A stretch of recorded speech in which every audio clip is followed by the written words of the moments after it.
What is going on, everyone? Tis Miyanovich, and I welcome you to the main dojo, the place where we process the raw struggles of men in an unprecedented paradigm. There is something inside of you that wants you to be more than what you are.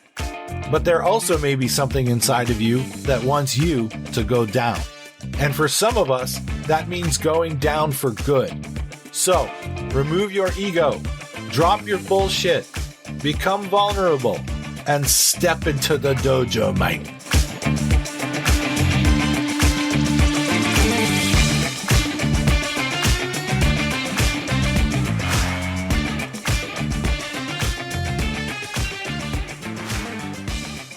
Why don't we move off of the harder shit and let's go into the last topic, which is fitness and things that you do for yourself to stay in shape, get in shape, you keep yourself good. So in addition to doing like, you do competition, you do like run and gun competition stuff. Yeah.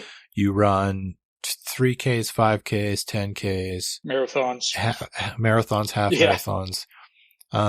You occasionally get back into the gym and hit the weights a little bit, but you're more into the running and the cardio and like perhaps walking with the dogs and the run and gun stuff. So, like, what's your mindset with that stuff? Do you just kind of do it as it comes intuitively, or you have a plan? Or? So it's mostly intuitive. I enjoy the cardio more, and at the same time, it's also like more important as I get older to keep my heart healthy, my circulation healthy, and cardio does more of that. I'll get in the gym every once in a while, but I have a good strength basis already. Yes. So the cardio is more important, both physically and mentally. That's the other thing with doing like the long runs. I did my fifth full marathon about a month ago, and that was just one of those. Like, I just wanted to do it. Like, I'm not built to run long distances. I'm not fast. I'm just stubborn as fuck when it comes to stuff like that. And that's one of those things. It's a mental thing with me too. Like, sometimes I just like sign up for shit just to see if I can do it, and then I do it because that's how I ended up doing special forces training. That's how I ended up in officer candidate school. I was like, oh, might as well try and sign up for this. Oh, turns out I did it. Yay me. Same with the running. I do enjoy the running guns, and I do train specifically for those. But like the long runs, the long bike rides, it's just to do it. I'm not going to win anything, but I just want to do it, and that's for my own like enjoyment. Maybe not enjoyment in the moment, but afterwards, yeah. Like the marathon, did you just go, I'm doing this fucking marathon, and then did like no training for it, or like just regular running? I did train this time, but I have definitely raw dogged a marathon before. Oh fuck! And just did it on spite and anger at myself. But it did feel a lot better this year because I actually trained somewhat for it. What were your long runs for that training block? What were the long distances? Half marathon. Okay. Those the longest I ran this year before, but I did a lot of short runs comparatively. So we have actually, I skipped today, but usually on Tuesdays and Fridays we have a run club. So, and actually went to that. Just got home from that. But usually it's right now it's over on the track. We just got the old high school track resurfaced, so we go over there and we run and do drills and intervals and stuff. And before you know it, you've done last time we did 5 miles. Yes, on the in an hour interval session. Yeah. So where's that run club based out of? Like out of like a local gym? Right here in town. It's Parks and Rec actually runs it. The coach is a middle school track and field coach, and she's been doing that forever. She's a yoga instructor and massage therapist, and then her full time job is being a coach at a middle school, and then she does that through Parks and Rec with it's all adults, but there's a bunch of like we're in a small town here in Texas, about 17,000 people, but the Parks and Rec is getting pretty good. They have a lot of activities. I haven't done pickleball yet, but I heard that's a big thing. Dude, don't get me started. Don't get me started. And it's a really big thing for my brother-in-law, who's a physical therapist. He gets so many. He's talked about getting a banner up at the pickleball court where they live, just because there's so many fucking injuries from that. Because it's people that it's great that they come out and actually do some activity, but a lot of times it's people who haven't done anything physical in years or decades, and then they go out and do something where they have to, like, maybe not at high speed, but they still have to like change direction. You have to cut. Yeah, you have to cut. Yeah. And then they tear tendons and it's a whole thing. And they're not like, and when they get into it too, they don't like pitter patter the game. They get like hardcore fucking nuts. Yeah. These cats. Yeah. And buy the shoes and the gloves and the shirts and whatever the rackets. Yeah. Get the whole pickleball set, and then they tear their ACL, and these cats are like retired, 65, arguing, dude, arguing. Oh yeah, and and my brother-in-law, he's in Palm Beach, Florida, so it's all the rich motherfuckers that tear their ACLs. So and then being a physical therapist, good. It's good money, dude. Yeah, it's that and then shoulder and elbow injuries from golf. That's what he makes his whole living off.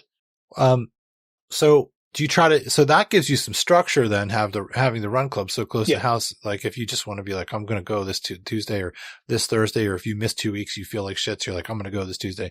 Is that usually how you handle it? Is just try to like hit it when you can as much as possible? Yeah, I try to hit it twice a week, but sometimes it doesn't work out. So, but our coach is good at us. Have been doing it for a while now. It's like I've been doing it like 6 months, something like that. But you'll send out the individual training a day or two before, so we can program our watches.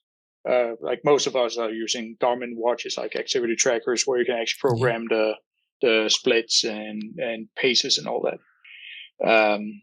So if I can't make it today, I'll probably go tomorrow night.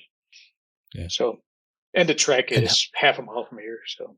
Oh, that's nice. You can even like jog to the track or like walk to the track. Yeah. And they just resurfaced it. It's beautiful. It's that spongy rubber coating that's on there. That's really grippy. It's great. How are your knees? You like your knees, ankles? They're good. Hips, shoulders. Yeah, fine. Yeah. I never, knock on wood, had any joint problems. I think a lot of that comes from doing so much strength training over the years. Yeah. And then also a lot of, like, in the military, walking far and carrying heavy shit. But it's still a lot of walking that helps build up the tendons.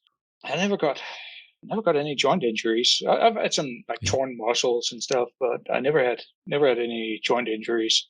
That, and then I guess genetics play a part too. So yeah, you have some pretty sick. You and Adam are like And if anybody ever wants to know like what like having genetic gifts are like, you and Adam are like perfect. Yeah, it's that guy that looks like a fucking Frigidaire French door refrigerator. Yeah, just by looking at a weight, he never lifts a weight. Yeah.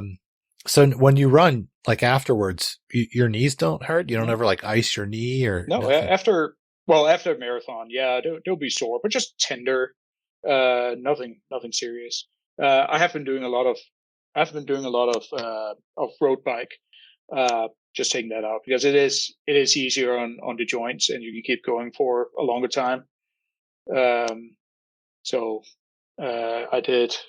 Yeah, we've done a 70-mile charity ride here the past couple of years, and did 100-mile last year. But it's different on a bike because you don't get all those impacts. Yeah. Well, I mean, it's a lesson to everybody listening to listen to Martin's life. It's like, since he's in really good shape, his joints are in good position, and he's been riding his bike at least miles and miles and miles since he was in high school. Yeah. Right. So there's a correlation there. Yes, you have good genetics, but you've been moving your legs for decades. Yeah. And that's why.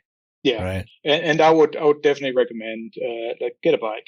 If you live somewhere where you can go out and ride safely away from traffic, get a bike. It's much easier on the joints. Yeah. What about diet? Like, how do you approach diet? Do you just like try to be smart? Do you snack? Like, how do you approach food? We generally eat fairly healthily. But tonight is Taco Tuesday, so there'll be some homemade ground beef tacos, soft shell, obviously. but I don't really think too much about it. But my wife does, and she cooks some great meals. So it sounds like you guys you have great synergy in terms of wellness because of Anne. Mm-hmm. Like, you guys are both into it together. Definitely, yeah. So we can do that. We haven't been going to the gym as much as we used to. She goes to the gym 3, 4, 5 times a week. And she actually started going with some of our friends, 2 ladies there in their mid-50s that haven't really been doing much for a while. So she's helping them get back into like a decent shape. And a lot of that, especially for women, is it helps to some extent prevent osteoporosis. And that's something Anne is very worried about because that runs in her family. So she's very much about getting enough calcium and doing lots and lots and lots of exercise. And like every once in a while, like with years in between, like she gets a DEXA scan, like get the whole bone density scan. And so she doesn't want to break a hip. And she and Anne did competitive bodybuilding too. For a little bit, didn't she? She did 2 shows, but she won. She won overall in one of them. It was amateur, but still she won overall in her group. So, it's a lot of work, man. Yeah, bodybuilding. Yeah, I did one show back when I was like early 20s anyway. That's actually something I thought about the other day that we could bring up here. Like, it was a lot of like the mental preparation and all that, and then you go up on stage and you feel great about it. And on the other hand, I didn't want to do any steroids, so I did it all natural, and it was great. And most of the others there was drug testing, but it was only top 3 that got tested. But then I get up there. I'm about 5'11" tall, and then I get up. I was in the light heavyweight class, which was between 80 and 90 kilos. 90 kilos, about 200 pounds.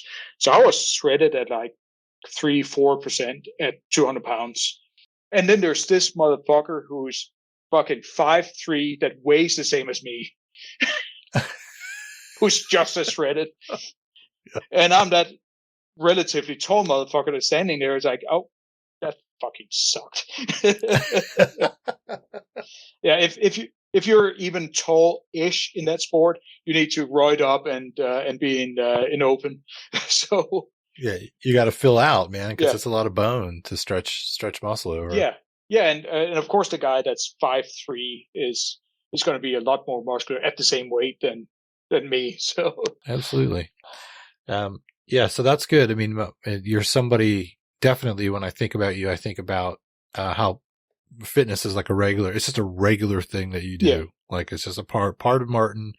And I still don't know how you work. Yeah, I don't either. Full hours, like doing construction, this other shit, and then boom, you're out doing stuff. Because I just know, man, whenever I ran my own businesses and was out doing projects all the time. Yeah. Some weeks, the only thing I could do was get like an 8-mile hike in. Yeah. Well, on Sunday. Well, there are a couple of things to that. So big thing about it is that at the company I work for, we mainly do like 99% of what we do is multifamily, so apartment communities, which means that we only have crews on site during normal office hours.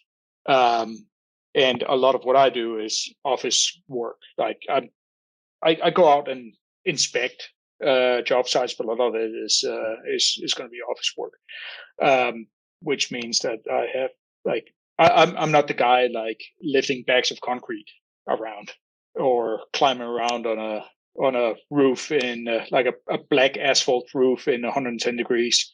So because that's what Tio is doing. That is Tio, absolutely what Tio is doing. And Tio knows what the OSHA inspectors look like, and La Migra.